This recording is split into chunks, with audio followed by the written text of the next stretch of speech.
দুনিয়াতে মানুষের যত পেরেশানি, যত কষ্ট, দুঃখ, দুর্দশা, এর অন্যতম প্রধান কারণ হচ্ছে টেনশন। কারণ কি? টেনশন। কিসের টেনশন? রিজিকের টেনশন, চাকরির টেনশন, ব্যবসার টেনশন, আহাল পরিবারের টেনশন, স্ত্রী সন্তান, ভবিষ্যতে কি করব। দুনিয়ার টেনশনই তো বেশি, যদিও টেনশন থাকার দরকার ছিল পরকালের বেশি। তো দুনিয়ার টেনশন এবং পরকালের টেনশন সব দূর হয়ে যাবে যদি কেউ বেশি বেশি দরুদ পাঠ করে। এটা হাদিস থেকে বললাম। আর গোনা, আমল নামায় যে গোনাগুলো আছে এগুলো মিটে যাবে যদি কেউ বেশি বেশি দরুদ পাঠ করে। একজন সাহাবী রাসূল সাল্লাল্লাহু আলাইহি ওয়াসাল্লামকে বলেছিলেন, ইয়া রাসূলুল্লাহ, আমি আমার দোয়ার মধ্যে কতটুকু দরুদ পড়ব? আমি কি 1/4 দরুদ পড়ব? নবীজি বলেছেন সাল্লাল্লাহু আলাইহি ওয়াসাল্লাম, তুমি পড়তে পারো, চাইলে আরো বাড়াতে পারো, বাড়ালে তোমার জন্য উত্তম। ইয়া রাসূলুল্লাহ, আমি কি তাহলে 3/1 দরুদ পড়ব আর 2 দোয়া করব? নবীজি বললেন, করতে পারো, বাড়ালে তোমার জন্য উত্তম। ইয়া রাসূলুল্লাহ, আমি কি তাহলে অর্ধেক দরুদ পড়ব আর অর্ধেক দোয়া করব? নবীজি বলছেন, বাড়ালে উত্তম, চাইলে করতে পারো। ইয়া রাসূলুল্লাহ, আমি কি তাহলে আমার পুরো দোয়াটাই শুধু দরুদই পড়বো আপনার উপরে? তখন নবী সাল্লাল্লাহু আলাইহি ওয়াসাল্লাম বলেন, যদি তুমি এটা করতে পারো তাহলে তোমার কোনো গুনাহ থাকবে না, কোনো দুশ্চিন্তাও থাকবে না। তো যদি দেখেন যে দরুদ পড়তে পড়তে পড়তে দোয়ার সময় চলে গেছে, এতে আবার মন খুঁতখুত করার কিছু নাই, বরং আপনি সবচেয়ে বেশি লাভবান হয়েছে। আরেকটা আমল আছে যে আমলটা করতে থাকলে দোয়াগুলোর মধ্যে চলে আসে এবং আপনি দোয়া করে যেটা হাসিল করবেন ওই আমল দিয়ে তার চেয়ে বেশি হাসিল করে ফেলবেন ইনশাআল্লাহ। সেটা হচ্ছে কোরআন তেলাওয়াত করা। কোরআন তেলাওয়াত, এই কয়েকটা আমল কালকে খুব খাস করে খেয়াল রাখতে হবে ইনশাআল্লাহ। জুমার রাতে তো ফজিলত আমরা জানিয়ে বললাম প্রথমে। রাত যেহেতু হয়ে গেছে, আজকে কিয়ামুল লাইল না করে কেউ ঘুমাবো না ইনশাআল্লাহ। আজকে আমি জাস্ট একটা সূরা নিয়ে কথা বলতে যাচ্ছি আপনাদের সাথে, শুধু একটা ছোট্ট সূরা। ইনশাআল্লাহ অন্য কোনো দিন আরো বিষয়ভিত্তিক আলোচনা হবে। এই সূরাটা হচ্ছে সূরা কাফিরুন। কোন সূরা? সূরা কাফির। সবাই জানি না সূরাটা? কিছু বিষয় আছে এই সূরার মধ্যে যেগুলো আমরা অনেকে জানি কিন্তু বুঝতে পারছি না। ওইটা বোঝানোর জন্য আমি একটু পুরাতন আলোচনা নতুন করে করার চেষ্টা করছি। তার আগে একটা ফজিলত বলি যে সূরা কাফিরুন যে ব্যক্তি রাতের বেলা তেলাওয়াত করবে, ঘুমানোর আগে তেলাওয়াত করবে আর কি, আল্লাহ রাব্বুল আলামিন তাকে শিরকের পাপ থেকে হেফাজত করবেন।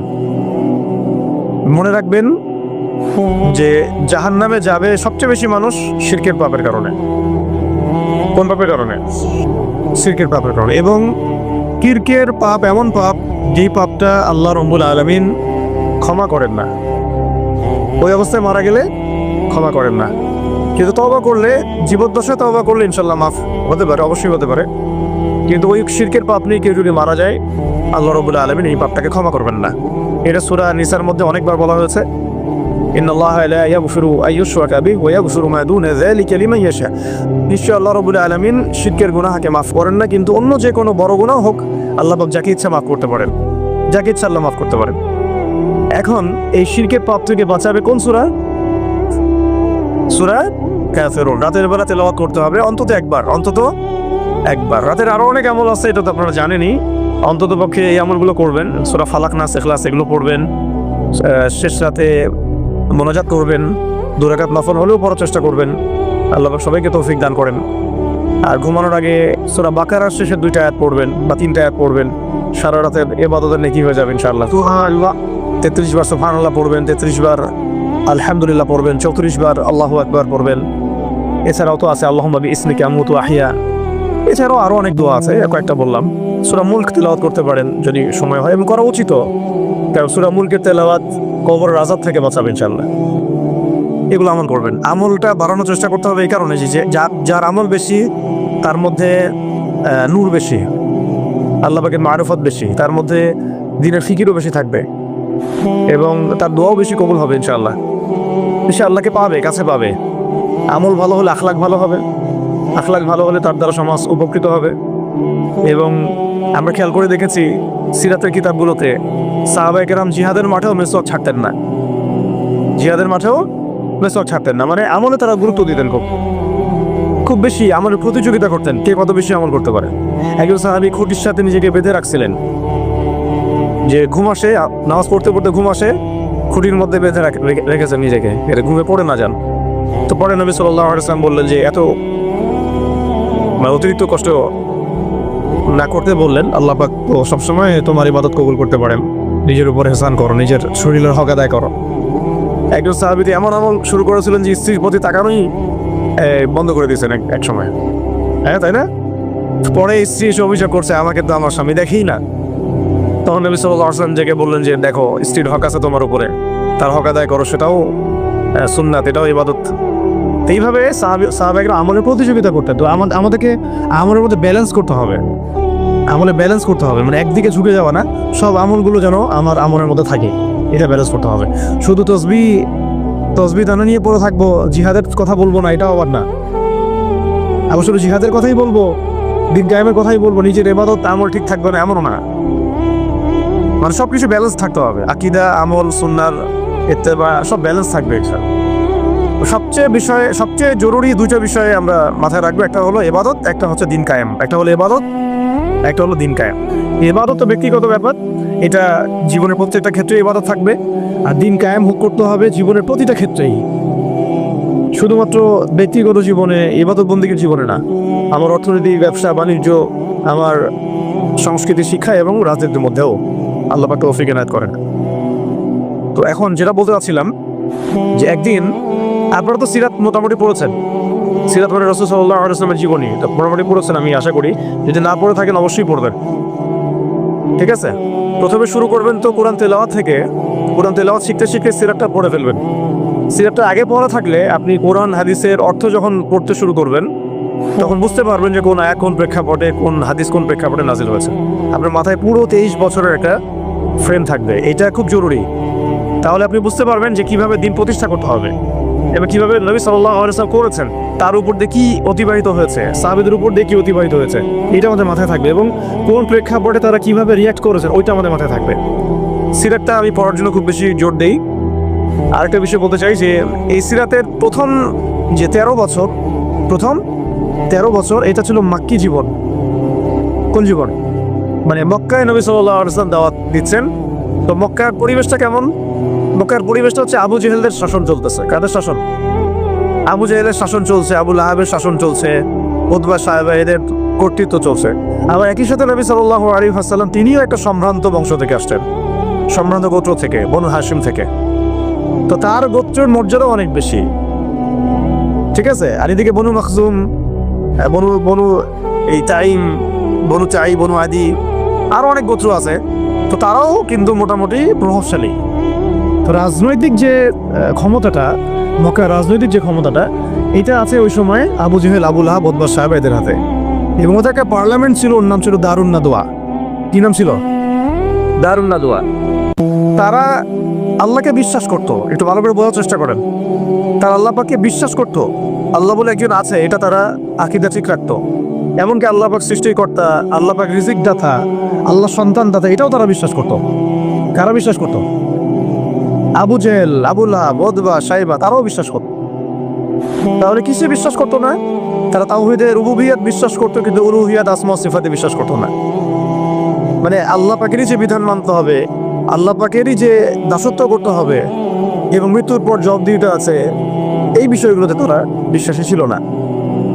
এখন প্রথম 3 বছর নবী সাল্লাল্লাহু আলাইহি ওয়াসাল্লাম গোপনে দাওয়াত দিয়েছে। কত বছর? প্রথম 3 বছর। আর চতুর্থ বছর থেকে প্রকাশ্যে দাওয়াত শুরু হয়েছে। মক্কার কত বছর মোট? 13 বছর। এই সময় তো ইসলামী রাষ্ট্র কায়েম হয় নাই, হয়েছে দাওয়াত হয়েছে, খালি দাওয়াত। কোন পরিবেশে দাওয়াত? বলুন, আবু জেহেলের যে রাজত্ব, ওর মধ্যে দাওয়াত হয়েছে। মনে করেন যে আপনি এখন আছেন মোদির রাজত্বে, মনে করেন ওই রকম একটা পরিবেশে যদি ইসলাম আসে, ওইটা একটা মক্কার মিসাল হইতে পারে, যে ওইটা একটা মক্কার মতো পরিবেশ। এখানে আপনি দাওয়াত, সবাই অমুসলিম, সবাই মূর্তি পূজারী, সবাই মুশরিক, ওখানে আপনি ইসলামের দাওয়াত দিচ্ছেন। পরিস্থিতি কত কঠিন! কঠিন না সহজ? অনেক কঠিন। শুধু যে শিরক আছে তা না, ওই সমাজে সুদও আছে। কি আছে ওই সময়? সুদ আছে। ওই সমাজের মধ্যে জেনা আছে, ওই সময় ব্যভিচার আছে, ওই সময় মাদক দ্রব্য আছে, মেয়েদের অবমাননা আছে, কন্যা সন্তানের জীবন্ত দাফন করা হয়, তারপরে জুয়া আছে, মারামারি, হানাহানি, কাটাকাটি, গোত্রে গোত্রে দ্বন্দ্ব, এগুলো একটা সমাজের মধ্যে। একটু চিন্তা করেন, কল্পনা করেন। আপনার এই এলাকা কি এমন? আপনার এলাকা কি এমন? না। কিন্তু ওই বিষয়গুলোর কিছু কিছু বিষয় তো অবশ্যই এখনো আছেই, বরং এমন কিছু বিষয় আছে যেগুলো আগের চেয়ে বেশি আছে। কারণ আইয়ামে জাহিলিয়াতের যে কথাটা বলছি, আইয়ামে জাহিলিয়াতে কিন্তু সমকামিতা ছিল না এত বেশি। আপনার পুরো বাংলাদেশে এখন সমকামিতা আইয়ামে জাহিলিয়াতে যে বেশি। ওই আইয়ামে জাহিলিয়াতে আপনার ট্রান্সজেন্ডার ছিল না, আপনার বাংলাদেশে আছে এখন। আইয়ামে জাহিলিয়াতে কাফি ছিল না, এগুলো ছিল আইয়ামে জাহিলিয়াতে ছিল না। প্রযুক্তির এত উৎকর্ষ ছিল না যেটা দিয়ে এরকম বোম টোম ফেলে পারমাণবিক বোম দিয়ে মানুষকে মেরে ফেলা যায়, ছিল। অনেক ব্যাপার আমি আপনাকে দেখাতে পারবো যেগুলো আইয়ামে জাহিলিয়াতের চাইতে এখন অনেক বেশি আছে, শয়তানি। কিন্তু কিছু কিছু বিষয় ছিল যেগুলো আবার আইয়ামে জাহিলিয়াতে ছিল না। এক কথায় আমরা এটা বলতে পারি যে নবী সাল্লাল্লাহু আলাইহি ওয়াসাল্লাম যখন নবী হয়ে এসেছেন তখন 23 বছরের মধ্যে তিনি আইয়ামে জাহিলিয়াতকে কবর দিয়ে গেছেন।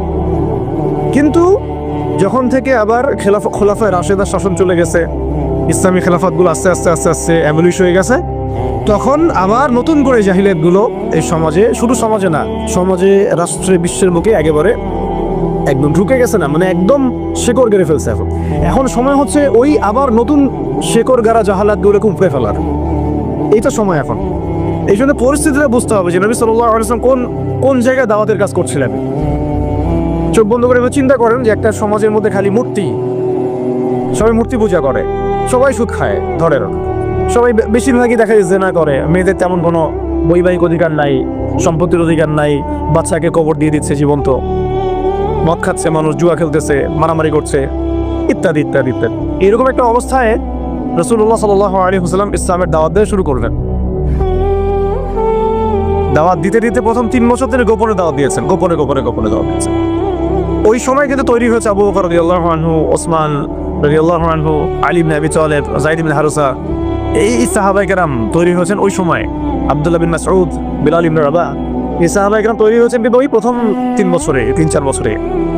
এরপর যখন প্রকাশ্যে দাওয়াত দেওয়া শুরু করলেন, যখন ওমর এবং হামজা রাদিয়াল্লাহু আনহু তাদের মতো সাহাবীর ইসলাম কবুল করলেন, প্রকাশ্যে দাওয়াত শুরু হলো, তখন হক আর বাতিলের দ্বন্দ্ব শুরু হলো। সত্য নিয়ে আপনি যখন মাঠে নামবেন তখনই মিথ্যার সাথে দ্বন্দ্ব শুরু। এটার নিয়ম, চিরায়ত নিয়ম। Abu Jahal, Abu Lahab, Utba, সাহেবারা তো খেপে গেল। এখন এমন কোনো পথ পদ্ধতি নাই যেটা তারা অ্যাপ্লাই করে নাই। প্রথমে আঘাত করলো এভাবে, আরে ওর কথা শোনার দরকার নাই, সে তো মাজনুন, ব্যক্তিগত আক্রমণ। খেয়াল করে দেখবেন, এখনো আপনি বাংলাদেশে দাওয়াতের কাজ শুরু করেন, সবার আগে আপনি শয়তানদের পক্ষ থেকে, মানে মানুষ এবং জিন শয়তান উভয়ের কথাই বলতেছি, শয়তানদের পক্ষ থেকে সবার আগে বাধা পাবেন আপনার ব্যক্তি নিয়ে। সবার আগে আক্রমণ করা হবে, আগে ব্যক্তিগত জীবনে আক্রমণ করা হবে। আগে আপনাকে রাষ্ট্রীয় নির্যাতনের শিকার করা হবে না, ওটা পরে আসবে, শেষে আসবে। আগে ব্যক্তি থেকে, তারপর পরিবার থেকে, সমাজ থেকে, ধর্মনেতা থেকে, তারপর রাষ্ট্র থেকে, এইভাবে বাধা আসে আর কি। রাসূল সাল্লাল্লাহু আলাইহি ওয়াসাল্লামকে প্রথমে বলা হচ্ছিল যে মাজনুন, নাউযুবিল্লাহ মিন যালিক, সাহের, জাদুঘর, নাউযুবিল্লাহ, ফারিকুল জামাত বিভক্ত করতেছে, নাউযুবিল্লাহ। তারপরে বলা হচ্ছে আর কি বলেন, শায়ের, শায়ের, কবি, আর এরকম প্রায় 8-10টা কথা বলা হচ্ছিল, 8-10টার মতো কটাক্ষ করা হচ্ছিল প্রথম 3 বছরে।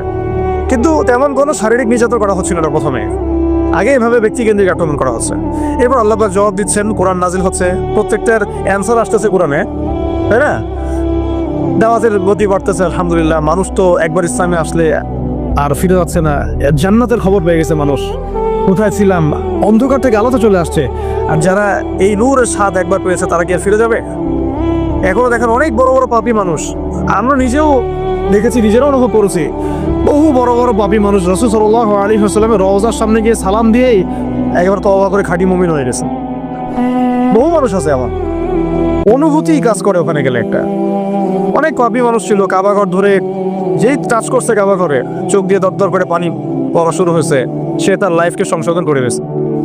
আর সেখানে তো সাহাবীরা রাসূলের কাছে যাচ্ছেন, তার দরবারে বসছেন, হাতে হাত রেখে বায়াত করতেছেন, তাকে তার পা ধুয়ে দিচ্ছেন, তাকে ওযু করায় দিচ্ছেন, সারাদিন তারা রাসূল সাল্লাল্লাহু আলাইহি ওয়াসাল্লাম হাতে আছে। কত বড় সৌভাগ্যের বিষয়। এখন প্রথমে যখন দেখা গেল এইসব দিয়ে কাজ হচ্ছে না, তারপর তারা অর্থনৈতিক চাপ দেওয়া শুরু করলো, সামাজিক বয়কট করা শুরু করলো। কারা কারা? Abu Jahal, Abu Lahab, Utba, সাহেব। আমি কিন্তু এই কয়েকটা নাম বলছি, এটা কিন্তু শুধু নাম না, এটা একটা ক্যারেক্টার, চরিত্র। আজকের বিশ্ব আবু জেহেল আছে, আবু লাহাব আছে, উতবা সাহেবারা আছে না, সেম পদ্ধতি তারাও কিন্তু অবলম্বন করতেছে ইসলামকে দমন করার জন্য। সেম সেম, এটা মিলাই নেবেন আপনারা সিরাত থেকে। এবার শুনেন, অর্থনৈতিক চাপ দিয়ে কোনো কাজ হচ্ছে না, ব্যক্তিগত আক্রমণ করে কাজ হচ্ছে না, শারীরিক নির্যাতন করেও কাজ হচ্ছে না। সাহাবীদেরকে মেরে ফেলা হচ্ছে, সুমাইয়া রাদিয়াল্লাহু আনহাকে মেরে ফেলা হয়েছে না, শহীদ করা হয়েছে। তারপরে ইয়াসির রাদিয়াল্লাহু আনহুকে শহীদ করা হয়েছে মক্কায়। এরকম সাহাবীদেরকে নির্মম নির্যাতন করা হচ্ছে, বিলাল রাদিয়াল্লাহু আনহুকে পিটানো হচ্ছে, উসমান রাদিয়াল্লাহু আনহুকে পর্যন্ত মারা হয়েছে, আবু বকর রাদিয়াল্লাহু আনহুকে উতবা মেরেছে একদিন লাআনাহুল্লাহ। এখন শারীরিক নির্যাতন করে কোনো কাজ হচ্ছে না, ইমান থেকে সরানো যাচ্ছে না, অর্থনৈতিক বয়কট করে কাজ হচ্ছে না। 3 বছর বয়কট করে দিল বনু হাশেমকে, মনে আছে আপনাদের? গাছের ছালপাতা খেয়ে তারা থাকলেন শিয়াবে আবু তলেবে। 3 বছর বয়কট, সমাজ থেকে বয়কট, গালিগালাজ করে কোনো কাজ হচ্ছে না, এমনকি জীবন কেড়ে নিয়েও, জান নিয়েও কোনো কাজ হচ্ছে না। এই আন্দোলন, এই লা ইলাহা ইল্লাল্লাহ মুহাম্মাদুর রাসূলুল্লাহ বিপ্লবী কালিমাকে থামানো যাচ্ছে না। কোন পরিবেশে? আমাদের মতো অনুকূল পরিবেশে না, মনে করেন ভারতের মতো প্রতিকূল পরিবেশে। মনে করেন, বোঝানোর জন্য বললাম যে একটা গভর্নমেন্ট আছে, সে চরমভাবে ইসলাম বিদ্বেষী, সে তার গুন্ডা পান্ডা দিয়ে মুসলিমদেরকে পিটাচ্ছে, মারতেছে, এখন যেখানে সেখানে দেখতেছে না। রাষ্ট্রীয়ভাবে মুসলিম দমন হচ্ছে। একটা তো হলো রাষ্ট্রীয়ভাবে না, মানে অরাজনৈতিকভাবে কেউ ইসলামের বিরোধিতা করতেছে, সেটা আলাদা ব্যাপার। একটা হচ্ছে রাষ্ট্রীয়ভাবে ইসলামকে দমন করা হচ্ছে। কোথায়? ভারতে, সবাই জানি। তো রাষ্ট্রীয়ভাবে দেখেন আজকে ধ্বংসস্তূপে পরিণত করা হলো বৈশ্বিকভাবে। জাতিসংঘের প্রত্যক্ষ মদত এগুলো হয়েছে, আমেরিকার প্রত্যক্ষ সহযোগিতা এগুলো হয়েছে, পশ্চিমাদের প্রত্যক্ষ মদত এগুলো হয়েছে। এখন কথা হচ্ছে, আপনাকে পরিস্থিতিটা বুঝতে হবে যে আবু জেহেল, আবু লাহাবদের অবস্থা কেমন ছিল, ওই সমস্যার অবস্থা কেমন ছিল। প্রতিকূল পরিবেশে দাওয়াতের কাজ করা হচ্ছে, তারা একটার পর একটা অস্ত্র প্রয়োগ করছে, কিন্তু কোনো অবস্থাতেই মুসলমানদেরকে থামানো যাচ্ছে না। তাদের সংখ্যা কি বাড়ছে না কমছে? মুসলিমদের সংখ্যা বাড়ছে না কমছে? আবার বলেন, মুসলিমদের সংখ্যা কি বাড়ছে না কমছে? বাড়ছে আর বাড়ছে আর বাড়ছে, দিন দিন বাড়ছে। কত নির্যাতন হচ্ছে, শারীরিকভাবে মারা হচ্ছে, অর্থনৈতিক নিষেধাজ্ঞা দেওয়া হচ্ছে, সমাজ থেকে বয়কট করা হচ্ছে, তারপর সম্পত্তি থেকে বঞ্চিত করা হচ্ছে, বাবা ছেলেকে তাড়াই দিচ্ছে, মা ছেলেকে তাড়াই দিচ্ছে। কি একটা অবস্থা! অবস্থা কি ভাবতে পারছেন কেমন জটিল অবস্থা? এত কিছু করেও যখন কোনো কাজ হলো না, তখন Abu Jahal, Abu Lahab, Utba সাহেবারা একটা নতুন ফর্মুলা নিয়ে আসলো। এখন তারা নতুন একটা ফর্মুলা নিয়ে আসছে। এই ফর্মুলাটার নাম হচ্ছে আপোষকামিতা বা সন্ধি করা। এটার নাম কি? আপনারা খেয়াল করে দেখবেন, আমি একটু বলে নেই 1 মিনিট। ওই আইএমএ জাহিলিয়াতে যে জাহালাতগুলো আপনি দেখছেন, শিরকের জাহালাত, সুদের জাহালাত, রিবা, তারপরে মাদক, তারপরে জেনা, ব্যভিচার, গোত্রীয় হানাহানি, সব আপনি এখনকার বিশ্বে দেখতে পারবেন। এবং ওই দারুন নাদোয়া যেটা ছিল কাফেরদের পার্লামেন্ট, এটার মতো করে কাজ করতেছে এখন সারা বিশ্বে জাতিসংঘ। ইউরিদুনা, তারা কি চায়? আল্লাহ পাক বলেছেন ইউরিদুনা লিইউতফিউ নূর আল্লাহ। তারা চায় আল্লাহ পাকের নূর, মানে আল্লাহর যে আলো, ইসলাম, এই দ্বীন ইসলাম, এটাকে মুখের ফুৎকারে নিভাই ফেলতে চায় তারা। এটা আল্লাহ পাক বলেছে আল্লাহু ইউতিম্মু নূরাহ, কিন্তু আল্লাহ পাক তার নূরকে প্রজ্বলিত করবেন। ওয়ালাউ কারিহাল কাফিরুন ওয়া ফি আয়াতিন উখরা ওয়ালাউ কারিহাল মুশরিকুন। সূরা তাওবায় আছে, সূরা সফে আছে। এক জায়গায় বলা হয়েছে যদিও কাফিররা এটা পছন্দ করবে না, আর একবার বলা হচ্ছে মুশরিকরা এটা পছন্দ করবে না। ওদের এজেন্ডা এটা স্পষ্ট। এই same agenda Abu Jahal, Abu Lahab, Utba সাহেবারও ছিল, কিন্তু তারাও কিন্তু পারে নাই। আছে এত কিছু করেও তারা পারে নাই। আপনি খেয়াল করে দেখবেন, যখন এই পরাশক্তিরা মুসলমানদের সাথে কোনো কোনো জায়গায় পেরে ওঠে না, তখন তারা কিন্তু সন্ধির কথা বলে, সাম্যের কথা বলতে আসে, মানবতার কথা বলতে আসে, তাই না? ঐক্যের কথা বলতে আসে, মৈত্রীর কথা বলতে আসে। যখন দেখে যে মুসলমানদের হাতে খুব মাইর খাচ্ছে, যখন মাইর খায় পারে না, তখন বলে যে যুদ্ধবিরতি চাই। তো ইসলামী অনুশাসনে আমরা যখন যুদ্ধবিরতির পক্ষে কথা বলার চেষ্টা করি বা আমরা যে রায় দিই, যখন দেখা যায় যুদ্ধবিরতির সেই সন্ধিকে লঙ্ঘন করে তারা আবার নিরীহ মানুষকে বোমা হামলা চালায়, ওই রাস্তাটাকে তারা বন্ধ করে ফেলে। মুনাফিকি করে তারা, প্রতারণা। আবার যখন আফগানিস্তানে তারা মাইর খেয়েছে 20 বছর, 40 বছর, তখন সে আবার কিন্তু লেজ ঘুরে ঠিকই পালাইছে। আর আমি একটা ক্যারেক্টার বললাম ওদের, নর্মালি তারা আপনাকে প্রথমে আক্রমণ করবে না, আপনাকে আদর্শ দিয়ে মোটিভেট করার চেষ্টা করবে, ডিমোটিভেট করার চেষ্টা করবে, তারপরে আপনাকে অর্থনৈতিক বয়কট করবে, সামাজিকভাবে ফিতনা ছড়াই দিবে, রাজনৈতিক ওদের পাপেটগুলোকে দিয়ে আপনাকে শাসন করবে। সে সরাসরি এসে আপনার গলা চিপে ধরবে না, তার দালালদেরকে দিয়ে আপনাকে অ্যারেস্ট করাবে। আর কি খোলামেলা বলতে পারবো? সরাসরি সে এসে আপনাকে হত্যা করবে না, বরং তার দালালদেরকে দিয়ে আপনাকে নির্যাতন করাবে। এটা হয়ে আসছে ইতিহাসে, এখনও হচ্ছে এগুলাই। কিন্তু যখন দেখা যাবে মুসলিমরা খুবই শক্ত অবস্থায় আছে ইমানের দিক থেকে, কোনো অবস্থায় টলানো যাচ্ছে না, ঠিক যেমন সাহাবীদের মতো, তখন তারা নতুন একটা ফর্মুলা নিয়ে আসবে। কি ফর্মুলা? এই যে এই ফর্মুলাটা, সন্ধি, ঐক্য, মৈত্রী, মানবতা, এইসব শব্দ কিছু নিয়ে আসবে। নিয়ে এসে বলবে, ঠিক আবু জেহেল যেভাবে বলছিল যে হে মুহাম্মদ, তুমি তো আমাদের সন্তান, আমাদের তো ভাতিজা, এটা চাচা ভাতিজা সম্পর্ক আমাদের, তো তোমাদের সাথে আমাদের এত দ্বন্দ্বের তো দরকার নাই। একটা কাজ করো, আসো তোমরা একটা বছর আমাদের লাত ও জাহবল মানাতের ইবাদত করো, আমরা এক বছর তোমার আল্লাহর ইবাদত করব। কেমন মনে হচ্ছে প্রস্তাবটা? বলেন, কার প্রস্তাব? আবু জাহেল, আবু লাহাব, উতবা সাহেবাদের প্রস্তাব। এটার সাথে আজকে বিশ্ব মিলাই নিয়েন, ওটা আপনারা মিলাবেন। আমি ধরাই দিচ্ছি, মিলাবেন কারা নিজেই বুঝতে পারবেন আপনি যে কথা কোন দিকে যাচ্ছে এখনকার প্রেক্ষাপটে আর কি। এক বছর তোমরা আমাদের লাত ও জাহবল মানাতের ইবাদত করো, আরেক বছর আমরা তোমার আল্লাহর ইবাদত করব। এখন সরাসরি এইভাবে আপনাকে বলবে না যে তোমরা ইসলাম ছেড়ে দাও, তোমরা সবাই ইসলাম ছেড়ে কাফের হয়ে যাও, হিন্দু হয়ে যাও, খ্রিস্টান হয়ে যাও, ইহুদি হয়ে যাও। এরা এটা বলবে না আপনাকে, এই শয়তানরা। বরং এরা আপনাকে কি বলবে জানেন? তোমরা মুসলমানই থাকো, ঈসাই মুসলিম হয়ে যাও। কি বলবে? মুসলমান থাকো, কি হয়ে যাও? ঈসাই মুসলিম হয়ে যাও, এটাও তো মুসলিম। তোমরা মুসলমান থাকো, ওই কাদিয়ানি মুসলিম হয়ে যাও। কি মুসলিম হয়ে যাও? ওটা ওই যে খাচ্ছেন আপনারা, এটা এই তো জাহালাত, সব কাদিয়ানি তো এগুলো এগুলো এগুলো এগুলো না খাওয়া সবের কাজ। এটা না খাওয়া, না কেনা, এদের সাথে ব্যবসা বাণিজ্য না করা আপনার সবের কাজ, পড়াটা গুনাহের কাজ। এই ফতোয়াটা কি আমাদের ওস্তাদরা দিতে পারবেন না? এটা আমি কি ভুল ফতোয়া দিয়েছে? একটা হচ্ছে সাতেম, যে আল্লাহ রাসূলকে গালি দেয়, আর একটা হচ্ছে সে নিজেকে নবী দাবি করে। কে বড় পাপী? দুটো তো পাপী, অবশ্যই দুটাই তো পাপী, দুটাই মুরতাদ, দুটাই হত্যাযোগ্য অপরাধ করছে। কিন্তু একজন বলছে যে আমি নিজেই নবী, আর একজন নিজেকে নবী দাবি করে নেই, বলছে মুহাম্মদ নাউজুবিল্লাহ, সে নাউজুবিল্লাহ একটা কথা বলে ফেলছে, নাউজুবিল্লাহ মিন যালিক, আমরা বলতে পারবো না। এখন কথা হচ্ছে দুজনেই কিন্তু সাতেম, দুজনেই কিন্তু মুরতাদ, উভয়কেই হত্যা করতে হবে। ইসলামী ফিকহে এটাই আছে। কিন্তু এর মধ্যে বড় পাপীটাকে, যে নিজেকে, তো ওই যে খাচ্ছেন গ্রাম অঞ্চলের মানুষ, সহজ সরল মানুষ, এগুলো বুঝতেও পারছে না যে কোন ফাঁদে পড়ে গেছে মানুষ। আল্লাহ আমাদেরকে বোঝার তৌফিক দান করেন। আর তারা এই নীরবে নীরবে নীরবে তাদের শিকড়টাকে শক্ত করেছে, অর্থনীতির ভিত্তি শক্ত করেছে, তাদের জনবল বাড়াইছে, বিভিন্ন জায়গায় তারা জায়গাটাকে কিনে ফেলছে।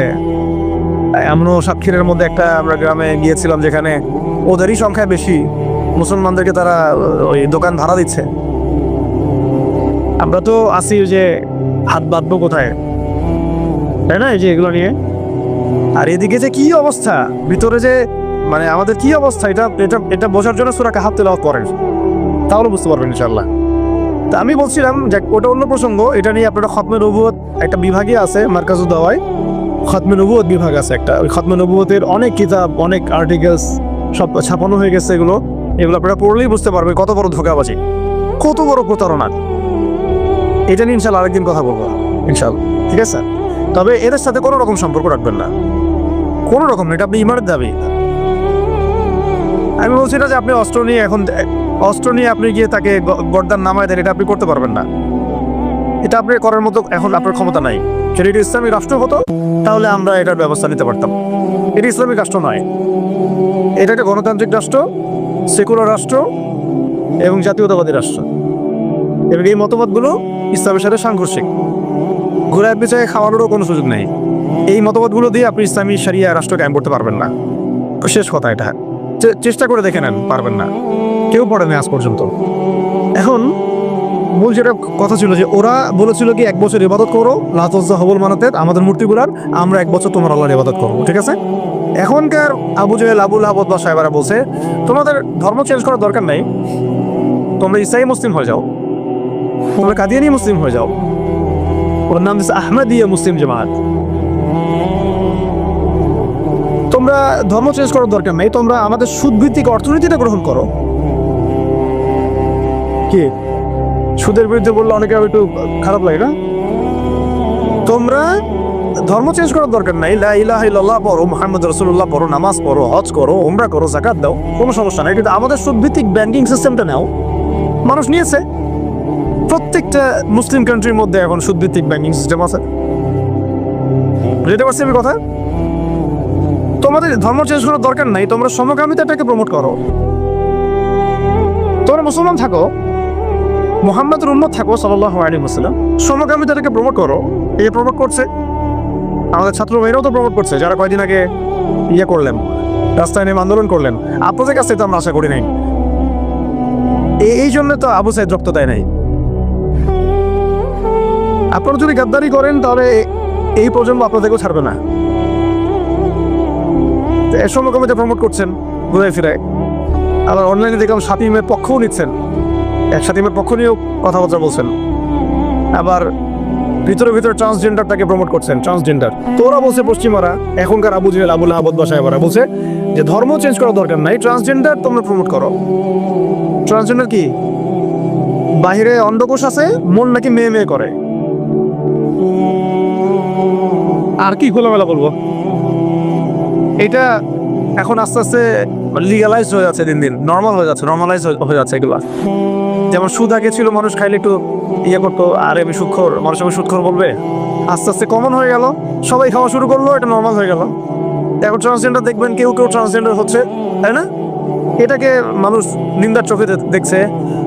আল্লাহ না করুক দেখবেন কয়েকদিন পরে দেখবেন এটাও নর্মাল হয়ে গেছে। আল্লাহ না করুক। তো ওরা কেউ বলে যে ধর্ম চেঞ্জ করার দরকার নাই, তুমি এগুলো নাও, আমাদের পলিসিগুলো নাও, ধর্ম চেঞ্জ করার দরকার নেই, তুমি আমাদের সিকিউরিটি সিস্টেম নাও। এটা দিয়ে কি করবে সে? পুরো মুসলিম ওয়ার্ল্ডে কোথায় কি হচ্ছে ও ঘরে বসে দেখতে পারবে। কে? এই যুগের আবু জাহেল আবু লাহাব বা সাহেবারা, এরা কোথায় থাকে? এটা আপনার চোখের আড়ালে থাকে। তারা চোখের আড়ালে কি আছে ওটা ধরতে হলে কোন সূরা লাগবে? সূরা কাহফ। কোন সূরা লাগবে? হ্যাঁ, ধর্ম চেঞ্জ করার দরকার নেই, তোমরা আমাদের গণতন্ত্র নাও। কি নাও? বাস নিচ্ছে মুসলমানরা। ধর্ম চেঞ্জ করার দরকার নেই, তোমরা আমাদের জাতীয়তাবাদ নাও। মুসলমান জাতীয়তাবাদ নিয়ে নিছে।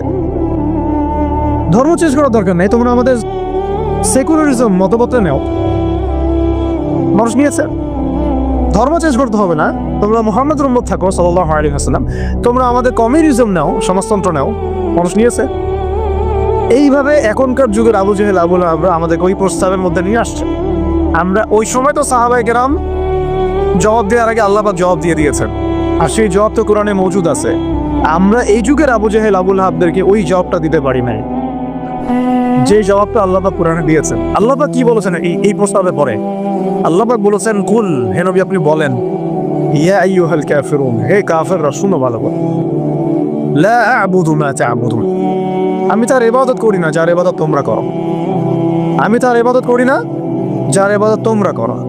ওয়ালা আনতুম আবিদুন মা আ'বুদ, তোমরা তার ইবাদতকারী নও যার ইবাদত আমি করি।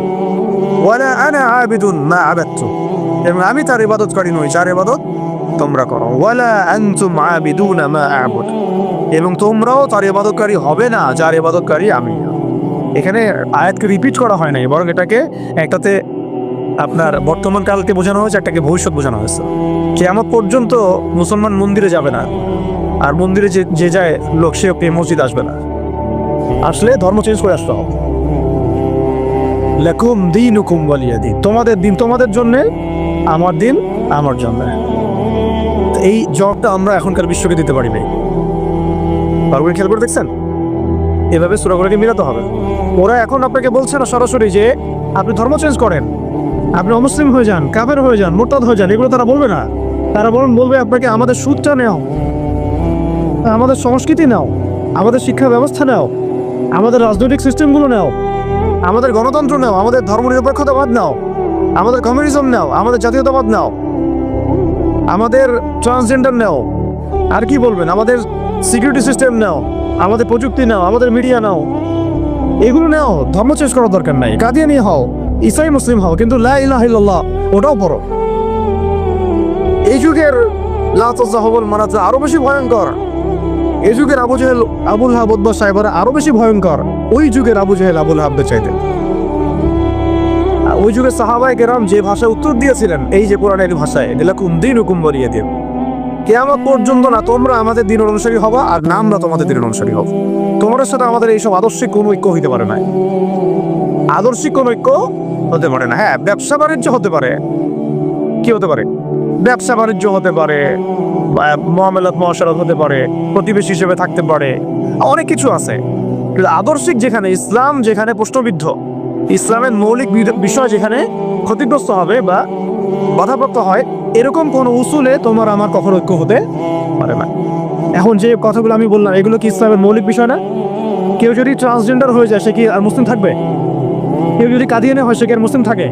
কেউ যদি ইসাই মুসলিম হয়, মুসলিম থাকবে?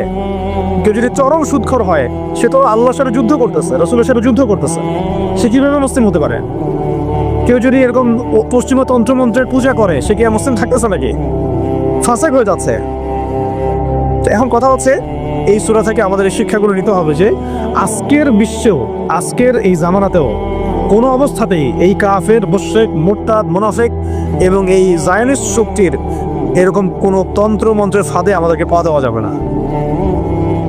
কেন দেওয়া যাবে না? কারণ আল্লাহ রাব্বুল আলামিন আমাদেরকে পরিপূর্ণ শরিয়া দিয়েছেন, পরিপূর্ণ কোরআন দিয়েছেন, সুন্নাহ দিয়েছেন, প্রত্যেকটা বিষয়ের পুঙ্খানুপুঙ্খ সমাধান দিয়েছেন।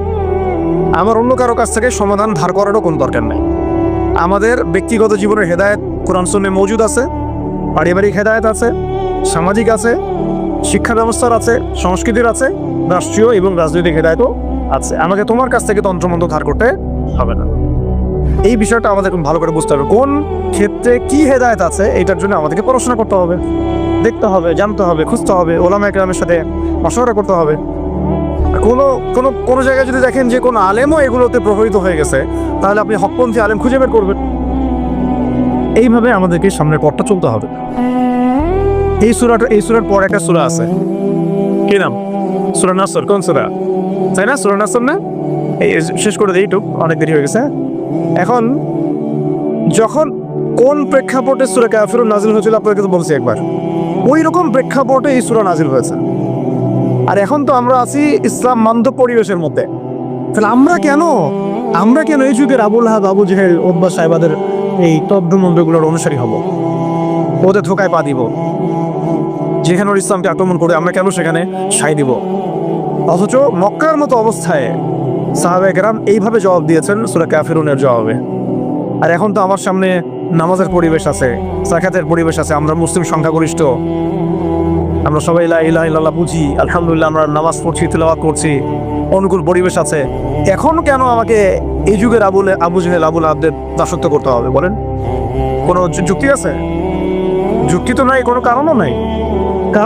কারণ নাই? এই সূরার পরেই আল্লাহ পাক বলেছেন, ইযা জাআ নাসরুল্লাহি ওয়াল ফাতহ, যখন আল্লাহর সাহায্য আর বিজয় আসবে। আর ওই রকম প্রতিকূল অবস্থাতেই বিজয়ের সুসংবাদ দিয়ে দেওয়া হয়েছে যে এই অবস্থা চিরকাল থাকবে না। তো এইটা তোমরা সবর করে এটা উতরায় উঠো, এখানে ঈমানের পরীক্ষাটা দাও, পাস করো। ইযা জাআ নাসরুল্লাহি ওয়াল ফাতহ, সামনেই আসতেছে তোমাদের জন্য বিজয়। আর এটা সূরা সফেও আছে, ওয়া উখরা তুহিব্বুনাহা নাসরুম মিনাল্লাহি ওয়া ফাতহুন করিব ওয়া বাশশিরিল মুমিনিন। আর তোমরা যেটা পছন্দ করো দুনিয়ার, তোমরা দুনিয়াবি বিজয় অর্জন করবা, সেটাও সামনে আসতেছে। ফাতহুন করিব, আল্লাহ বলেছেন করিব, নিকটে আসবে এটা।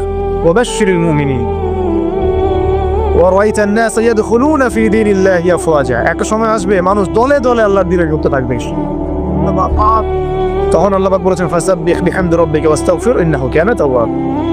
এবং যখন এই বিজয়টা আসবে, তখন এই Abu Jahal, Abu Lahab, Utba সাহেবা এদের অস্তিত্ব কি হবে? তাব্বাত ইয়াদা আবি লাহাবি ওয়া তাব। আবু লাহাবের হাতও ধ্বংস হবে, সে নিজেও ধ্বংস হবে। মিলাতে পারছেন সিকোয়েন্সটা? এইভাবে আসছে বিষয়টা। যখন এই বিষয় আসবে তখন এই সব আবুল আহাব ধ্বংস হয়ে যাবে।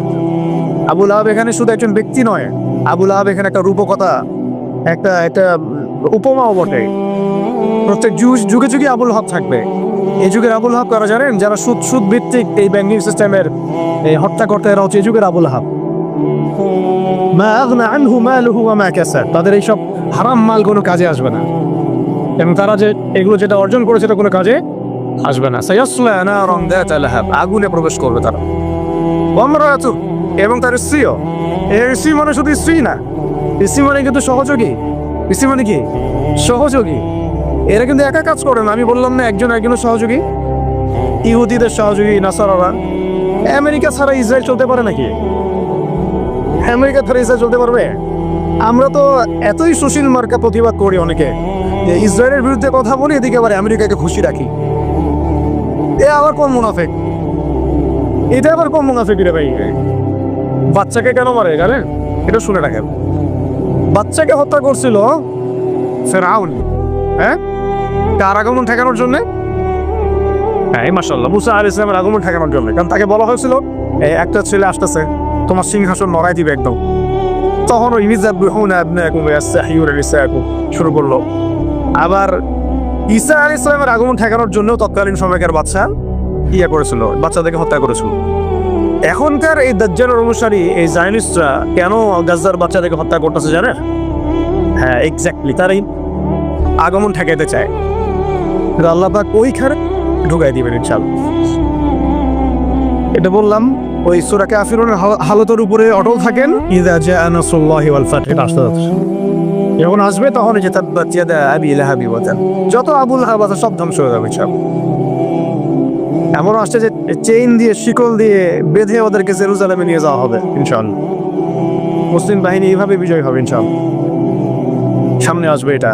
আর ওই যে ওমরাতু, এটা কিন্তু খেয়াল রাখবেন, এটা তো স্ত্রী আছেই ওখানে, তো ওই ক্ষেত্রে এটা ঠিক আছে। আবার এটা অর্থ যে এখানে সহযোগী বোঝানো হচ্ছে। সহযোগী দেখবেন জালেমদের সহযোগী থাকে, ইহুদিদের সহযোগী এখানে নাসারারা। ইয়া আইয়ুহাল্লাযীনা আমানু লা তাত্তাখিযুল ইয়াহুদা ওয়ান নাসারা আউলিয়া, ইহুদি খ্রিস্টানদেরকে বন্ধুরূপে গ্রহণ করো না। বা'দুহুম আউলিয়াউ বা'দ, এরা একে অপরের বন্ধু, এরা একে অপরের বন্ধু। লা তাত্তাখিযুল ইয়াহুদা ওয়ান নাসারা আউলিয়া, ওদেরকে বন্ধুরূপে গ্রহণ করো না তোমরা। বা'দুহুম আউলিয়াউ বা'দ, এরা একে অপরের বন্ধু। দেখছেন সহযোগী? ওয়া ইমরাতু, তার স্ত্রীও যাবে কোথায়? জাহান্নামে। হাম্মালাতুল হাতাব, হেল্প করতো তাকে। কি করতো? খড়গোটা নিয়ে এসে ডিস্টার্ব করতো না নবী সাল্লাল্লাহু আলাইহি ওয়াসাল্লামকে, ফেলে রাখতো, কষ্ট দিত। ওরাও এখন দেখেন আল্লাহর দিক দিয়ে কষ্ট দেয়, রাসূলুল্লাহ সাল্লাল্লাহু আলাইহি ওয়াসাল্লামকে কষ্ট দেয়।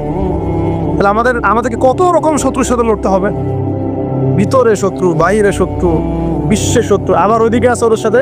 তারপরে আছে আবার আরবের মুনাফিকরাও ওদের সাথে আঘাত করে ফেলছে। আর মুশরিকরা তো আছেই। আর কি বললাম, এক শ্রেণীর নারী, রাম বাম প্রগতিশীল সুশীল, এরাও ওদের সাথে যোগ দিবে। তাহলে আপনার আমার লড়াইটা কত কঠিন। ওই যে সূরা কাফিরুনের ওই অবস্থায় টিকে থাকাটা কত কঠিন।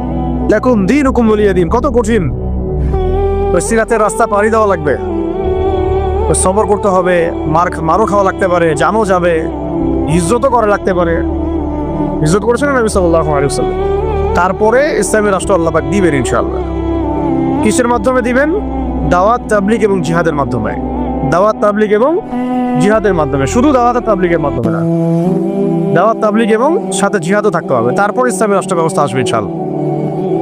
এরপরে দেখেন কি বলা হলো? ওমরাতু, তার স্ত্রীও থাকবে। হাম্মালাতুল হাতাব ফি জিদিহা হাবলুম মিন মাসাদ, দেখেন ওর গলায় থাকবে জাহান্নামে ওই যে ছোবরা, রশি। মানে হেল্প করার কিছু উপকরণও ছিল, কিছু উপকরণ দিয়ে সে ইসলামের বিরোধিতা করতো, দুশ্মনী করতো। এখনো তারা অনেক উপকরণ বের করে ফেলছে ইসলামকে মানে ক্ষতিগ্রস্ত করার জন্য। এমনকি দেখেন কত কত নতুন নতুন প্রযুক্তি আসছে, এই প্রযুক্তিগুলো দিয়ে তারা ইসলামের ক্ষতি করতেছে। ভালো করে খেয়াল করে দেখেন, এমন অনেক প্রযুক্তি তারা বের করেছে, মিডিয়া বের করেছে, প্রযুক্তি বের করেছে, সিস্টেম বের করেছে, তন্ত্রমন্ত্র বের করেছে, মানে উপকরণ লাগে ইসলামকে ক্ষতিগ্রস্ত করার জন্য। আবুল আহাবের স্ত্রীও উপকরণ দিয়েই নবী সাল্লাল্লাহু আলাইহি ওয়াসাল্লামকে ক্ষতি করার চেষ্টা করছিল। আল্লাহ পাক এবার সেই উপকরণ তার গলায় ফাঁস লাগিয়ে তাকে মৃত্যু দিয়েছেন। মনে আছে? ওই গলার মধ্যে তার রশি আটকে ফাঁস লাগিয়ে সে মারা গেল। কে? আবুল আহাবের হিস্ট্রি। এই যে ক্ষতি, ইসলামের ক্ষতি করার জন্য যে উপকরণগুলো তারা বের করেছে, শুনে রাখেন, ইসলামের ক্ষতি করার জন্য, ইসলামকে ধ্বংস করার জন্য আর মুসলিম নিধনের জন্য তারা যে উপকরণগুলো তৈরি করেছে, যে সিস্টেমগুলো তৈরি করেছে, যে মিডিয়াগুলো তৈরি করেছে, যে প্রযুক্তিগুলো তৈরি করেছে, এইগুলোই ওদের ধ্বংসের কারণ হবে ইনশাআল্লাহ। এমনও হইতে পারে সামনের বিশ্বে ওদের হাতে তৈরি করা পারমাণবিক বোম দিয়ে ওরাই মরবে ইনশাআল্লাহ। দেখে নিন, এটা হইতে পারে ইনশাআল্লাহ। এটা সম্ভাবনা আছে, হবে এটা তো আমি বলতে পারবো না, এটা হতে পারে, সম্ভাবনা আছে, সম্ভাবনা আছে। আল্লাহ পাক যেন এদের মধ্যে শত্রুতা লাগায় দেন, একে অপরকে দিয়ে ধ্বংস করায় দেন। আমি যেভাবে ওরা মুসলিমদেরকে ধ্বংস করার পায়তারা করেছে, এর চেয়ে 1000 গুণ বেশি ধ্বংস আল্লাহ পাক তাদেরকে করে নালে। আমরা দোয়া করবো কাদের জন্য? যাদের মনের মধ্যে ইসলামের জন্য সিম্পেথি আছে, সফট কর্নার আছে, ইসলামকে মন থেকে ভালোবাসে, এই ভাইদের জন্য আমরা দোয়া করবো। এই জন্য আমরা বাংলাদেশের এই সিস্টেমের মধ্যে ধরেন আর্মি, র্যাব, পুলিশ, বিজিবি, আমাদের পলিটিশিয়ান যারা বুঝে না বুঝে বিভিন্ন মানে জালেমের সহযোগীও হয়ে গেছে, আমরা সবার জন্যই দোয়া করি আল্লাহ পাক যেন তাদের সবার হৃদয়টাকে ঘুরায় দেন। তাদের মধ্যে অনেক মানুষ আছে যারা বুঝে না বুঝে হয়তো দুনিয়াবি কোনো স্বার্থে অন্যের পথে চলে গেছে, বা বুঝে না, ইসলামটা বুঝে না, কিন্তু আবার ইসলামকে ভালোবাসে, আমরা এই ভাইদের জন্য দোয়া করতে পারি। এই জালেমদের জন্য আমরা কি দোয়া করতে পারি? অতএব ফিজিদিহা হাবলুম মিন মাসাদ, এটাও হবে, দেখে নিন। আর শেষ কথা কি, এটা কে করবেন? এই পুরো পরিকল্পনাটা কার? এই পুরো পরিকল্পনা হচ্ছে পরের সূরায় কুল হুয়াল্লাহু আহাদ। এটা এক আল্লাহর পরিকল্পনা। কোন আল্লাহ? আল্লাহুস সামাদ, যিনি কারো মুখাপেক্ষী না, তিনি আমাদের মুখাপেক্ষী না। আল্লাহ করাবেন, আল্লাহর বান্দাদেরকে দিয়ে আল্লাহ করাবেন। কোন আল্লাহ? লাম ইয়ালিদ, যিনি কাউকে জন্ম দেন নাই, ওয়া লাম ইউলাদ, তাকেও কেউ জন্ম দেয় নাই, ওয়া লাম ইয়াকুল লাহু কুফুয়ান আহাদ, তার মতো সমতুল্য আর কেউ নাই। অর্থাৎ তোমরা যতই বাড়াবাড়ি করো, যতই তোমরা ইসলামের বিরুদ্ধাচরণ করো না কেন, ইসলামকে ধ্বংস করার চেষ্টা করো না কেন, সূরা কাফিরুন থেকে মক্কা বিজয় পর্যন্ত হালত আসবে ইনশাআল্লাহ। আর এখন যা চলতেছে এটাও ইনশাআল্লাহ আস্তে আস্তে পরিবর্তন হতে থাকবে, এবং ইনশাআল্লাহ আমরা আবার বাইতুল মুকাদ্দাস জয় করবো ইনশাআল্লাহ। এ বিষয়ে কোনো সন্দেহ নাই যে সামনে ইসলামের বিজয় আসবে এবং মুসলিমদের সেই হারানো সেই গৌরব ঐতিহ্য আবার ফিরে আসবে। এইটা আপনার ঘরে বসে থাকলে রেডিমেড হাতে মান্না সালোয়ার মতো আসবে না। এটা মান্না সালোয়ার আসার যুগ না, এটা আবাবিল পাখি আসারও যুগ না। এখানে পাথর আপনাকেই ছুটতে হবে। আবাবিল পাখি এসে পাথর ছুটবে না, এটা পাথরটাকে ছুটতে হবে, আপনাকেই ছুটতে হবে। ব্যাস, আল্লাহ শর্ত দিয়ে দিয়েছেন, ইন তানসুরুল্লাহ ইয়ানসুরকুম, তোমরা আল্লাহর দিনকে সাহায্য করো, আল্লাহ তোমাদেরকে সাহায্য করবেন। ওয়া ইউসাব্বিত আকদামাকুম, আল্লাহ তোমাদের পা শক্ত করে দিবেন। ওয়া ইন তাতাওয়াল্লাউ ইস্তাবদিল কওমান, ওই রকম তোমরা যদি মুখ ফিরে চলে যাও, আল্লাহ পাকে কিছু যায় আসে না। আল্লাহুস সামাদ, আল্লাহ অন্য কওমকে হেদায়েত দিয়ে তোমাদের স্থলাভিষিক্ত করবেন। সুম্মা লা ইয়াকুনু আমসালাকুম, তারা তোমাদের মতো হবে। ব্যাস, এই হলো মূল কথা। তাহলে আমরা চাচ্ছি আল্লাহর ইবাদত করতে, তার জমিনে তার দিনকে বিজয় করতে। এই বিজয় কি এমনি এমনি আসবে? কাজ করতে হবে তো নাকি? কয়েকটা কাজ আমরা করবো ইনশাল্লাহ, নিয়ত করতে পারি। প্রত্যেকে দিনের ফরজ জ্ঞান অর্জন করবো ইনশাল্লাহ, ঠিক আছে ইনশাল্লাহ। রয়ে গেছে, আল্লাহ পাক তৌফিক দান, আমিন। এখন দোয়া কবুল হবে। প্রত্যেকেই দিনের ফরজ জ্ঞান অর্জন করবো ইনশাল্লাহ, আমল বাড়াই দিব ইনশাল্লাহ, হালাল হারাম মেনে চলবো ইনশাল্লাহ। আমাদের পরিবারের পর্দার ব্যাপারে খেয়াল রাখবো, আমাদের শিক্ষার ব্যাপারে খেয়াল রাখবো, এবং জীবনের একটা নির্দিষ্ট ক্ষেত্রে ইবাদত করবো এমন না, পুরো জীবনটাকেই সুন্নাহ ভিত্তিক ঢেলে সাজাবো ইনশাল্লাহ। এর পাশাপাশি প্রত্যেকটা এলাকায় আপনারা ঐক্যবদ্ধ থাকবেন, জামায়াবদ্ধ থাকবেন। এখন তো আর ওই অবস্থা নাই যে একজন আমি, এরা সবাই মামুর হয়ে আছে, এমন তো অবস্থা নাই। তাই প্রত্যেকটা অঞ্চলেই তাওহীদপন্থী মানুষরা একসাথে থাকবেন ইনশাল্লাহ। আর ইসলামপন্থী যে ভাইরা আছেন, বিভিন্ন দল সংগঠন করছেন, তাদের সাথে মিলেমিশে থাকবেন, একে অপরের সাথে কোনো কাদা ছোড়াছড়ি বা কোনো রকমের দ্বন্দ্বে যাবেন না। তাদের দ্বারা ইসলামের উপকার হলো তো আলহামদুলিল্লাহ, কিন্তু যদি দেখা যায় তারাও এইসব তন্ত্রমন্ত্রে ধোকায় পড়ে গরম থাকায় হারায় যান, এতে আল্লাহর কিছু যায় আসবে না। আল্লাহ পাক শরিয়া কায়েম করাই দিবেন ইনশাআল্লাহ। তারাও বুঝতে পারবে যে এইসব পশ্চিমা তন্ত্রমন্ত্র দিয়ে শরিয়া কায়েম হবে না। অন্ততপক্ষে কিছু যদি উপকার হয় তাহলে তাও তো ভালো, ইসলামের জন্য ওইটুকু ভালো। মাইমা হচ্ছে তাহলে মামা ভালো বলি আমরা কথা। শেষ কথা হচ্ছে, এগুলোর সাথে আমাদের ব্যাপক দাওয়াতের কাজ লাগবে, ব্যাপক দাওয়াতের মেহনত লাগবে, এবং প্রয়োজনে জিহাদের প্রস্তুতি রাখতে হবে। এই কাজগুলো মানে একত্রিত হলে ইনশাল্লাহ দেখবেন সূরা কাফিরুন থেকে মক্কা বিষয় ইনশাল্লাহ হয়ে যাবে। এইগুলো আমি আবেগ থেকে কথা বলেছি এমন না, এটা বাস্তব ছিল, অতীতেও হয়েছে এবং প্রত্যেক শতাব্দীতে ইসলাম বিজয়ী ছিল, এই শতাব্দীতেও হবে ইনশাল্লাহ। আল্লাহ পাক যেন সেই কাফেলে আমাদেরকে কবুল করেন। সব জ্ঞান কি আমাদের আছে? আচ্ছা, সব জ্ঞান যে আমাদের নাই, একটা এক্সাম্পল দেয়, জাস্ট একটা এক্সাম্পল দেয়। আমাদের শরীরে কি আত্মা আছে? আছে না নাই? আত্মাকে কি কেউ দেখেছে কিনা? এটাকে কেউ টাচ করেছে কিনা? তা আত্মা কঠিন, তরল না বায়বীয় কোনো জ্ঞান কারো আছে কিনা? এখন একজন মানুষ মৃত, একজন মানুষ জীবিত, উভয়ের মাঝখানে পার্থক্যটাই তো হচ্ছে আত্মা। একজন মানুষ মৃত, তার মধ্যে আত্মাটা নাই, আর যে মানুষটা জীবিত তার মধ্যে কি আছে? রূহ বা আত্মা আছে। আল্লাহ পাক এই সম্পর্কে কি বলছেন? আল্লাহ বলছেন সূরা বনী ইসরাঈলে, ইয়াসআলুনাকা আনির রূহ, হে নবী তারা তোমাকে রূহ বা আত্মা সম্পর্কে জিজ্ঞেস করে। কুলির রূহ মিন আমরি রব্বি, তুমি বলে দাও হে নবী রূহ হচ্ছে তোমার রবের একটা আদেশ মাত্র। কি এটা? আদেশ। আদেশে এসেছে, আদেশে চলে যাবে, কোনো কারণ লাগে নাকি? আমরা কারণ ব্যাখ্যা করতে চাই, এটাকে বলে কার্যকারণ তত্ত্ব। প্রত্যেকটা কাজের পিছনে একটা কারণ ব্যাখ্যা করি। হ্যাঁ, এটা কেন হলো এই কারণে, এটা কেন হলো এই কারণে, এটাকে বলে কার্যকারণ তত্ত্ব। আল্লাহ পাকের হুকুমে মানুষ যে মারা যাচ্ছে, এর পিছনে কোনো কারণ লাগে নাকি? এই যে একটা মানুষ হাঁটছে ডেড, আর আমরা বলে দিলাম হৃদযন্ত্রের ক্রিয়া বন্ধ হয়ে মারা গেছে, এই তো এই কথা তো। ক্রিয়াটা বন্ধ হলো কিভাবে? ভালোই তো ছিল, হঠাৎ করে কি হল? কার হুকুমে হলো? ওটা কোনো হুকুম দাদা নাই, এই কনসেপ্টটাই তো বিশ্বাস করছে না। তো রূহ বলে কিছু একটা আছে না, এই রূহে কি ব্যাখ্যা আমি করতে পারবো? এই জ্ঞান কি আমার আছে? আল্লাহ বলছে ওমা উতীতু মিনাল ইলমি ইল্লা কলিলা, এই বিষয়ে তোমাদেরকে খুবই কম জ্ঞান দেওয়া হয়েছে, জ্ঞানই দেওয়া হয়নি। জ্ঞান কে দেয়? আল্লাহ। নাকি সব জ্ঞান আমরা অ্যাচিভ করি? জ্ঞানতাত্ত্বিক দর্শন শোনেন, কিছু মানুষ বলেছে সুদীর্ঘকাল ধরে মানুষ বুদ্ধি থেকে জ্ঞান পায়। কি থেকে পায়? বুদ্ধি থেকে। আবার কিছু মানুষ বলেছে মানুষ অভিজ্ঞতা থেকে জ্ঞান পায়। কি থেকে? অভিজ্ঞতা হচ্ছে জ্ঞান পেয়েছে, আগে জানতেন না এখন জানছেন। এখানে বিষয়টা কি? এই চূড়ান্ত বক্তব্যটা কি? চূড়ান্ত বক্তব্য দিয়েছে ইসলাম। ইসলাম বলছে ওয়াকুলিল হাক্কু মির রাব্বিকুম, হক বা সত্য রবের পক্ষ থেকে আসে। সূরা বাকারে আছে ওয়াআল্লামা আদামা আসমাআ কুল্লাহা, আল্লাহ পাক আদম আলাইহিস সালামকে সমস্ত নাম শিক্ষা দিয়েছেন। তো আলাকে আছে আল্লামাল ইনসান মা লাম ইয়ালাম, মানুষকে সেই জ্ঞান শিক্ষা দিয়েছেন যা মানুষ জানতো না। জ্ঞানকে শিক্ষা দিয়েছেন, জ্ঞানকে শিক্ষা দিয়েছেন। তাহলে জ্ঞান কার পক্ষ থেকে আসে? এখানে একটা কথা মনে রাখবেন, আপনার যদি অনেক বড় ডিগ্রি সার্টিফিকেটও থাকে, যদি হৃদয়টা পরিচ্ছন্ন না হয়, হৃদয়ে নূর না থাকে, আল্লাহর মারিফত বসিরা না থাকে, তাহলে কিন্তু আল্লাহর পক্ষ থেকে জ্ঞান পাওয়া খুব ডিফিকাল্ট। আপনি কাগজের কিছু জ্ঞান পেতে পারেন, তথ্য পেতে পারেন, ইনফরমেশন পেতে পারেন, প্রকৃত জ্ঞান পাওয়া খুব টাফ আছে। আল্লাহ পাক বোঝার তৌফিক দান করুন। সূরা ফালাক নাস ক্লাস পড়বেন, সূরা মুলক পড়বেন, ওযু করার কথা বলেছি। এর পাশাপাশি আপনি সূরা কাফিরুন পড়বেন। কোন সূরা? কোনটা বলেন তো? প্রথম লাইন কি? কুরিয়া আইয়ুহাল কাফিরুন। মাশাআল্লাহ। আচ্ছা, এই সূরাটা ফজিলত আছে। যদি আপনি প্রত্যেক রাতে সূরা কাফিরুন পড়েন ঘুমানোর আগে, ইনশাআল্লাহ তাআলা আল্লাহ পাক আপনাকে আমাকে শিরকের পাপ থেকে বাঁচিয়ে রাখবেন ইনশাআল্লাহ। কিসের পাপ?